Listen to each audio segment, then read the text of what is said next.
કચ્છમાં વાગડ પંથકમાં ખાતરની તંગીથી ખેડૂતો પરેશાન છે। રાપર તાલુકામાં ખાતરની અછતથી ખેડૂતો હેરાન પરેશાન છે। રાપર ખરીદી વેચાણ સંઘમાં ખેડૂતોની લાંબી લાઈનો લાગી છે। પૂરતું ખાતર ન મળતા જ ખેડૂતો ધક્કા ખાય છે। ખાતરની વ્યવસ્થા કરવા રામવાવના પૂર્વ સરપંચની પણ રજૂઆત છે।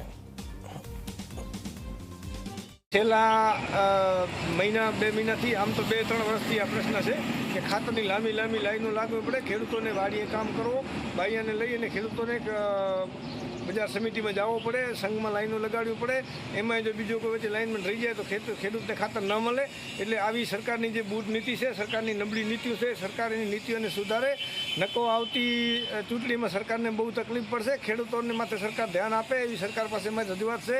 અને જે નયનીઓ જુરિયા વારંવાર વિધાનસભામાં પ્રશ્ન પૂછાતા હોય, આપણા ધારાસભ્ય સાંગા સાહેબે પૂછ્યો હતો, અગાઉ પણ હેમંતભાઈએ પૂછ્યો હતો, છતાંય એના મંત્રીઓ કહેતા હોય કે હેમંતભાઈ કે કોઈને ખાતર હવે નેનો નહીં આપવામાં આવે, છતાંય નેનો જુરિયાની બાટલીઓ જલાવે છે। અને અત્યારે જુરિયા ડીએપી ખાતરની જરૂર છે, છતાંય કોઈને ખાતર મળતો નથી। લાંબી લાઈનો આજની તારીખમાં રાપરમાં લાગ્યું છે। એટલે વારંવાર રજૂઆત કરવા છતાંય આ સરકારની કોઈ આંખ ઉઘડતી નથી અને એની નીંદર નથી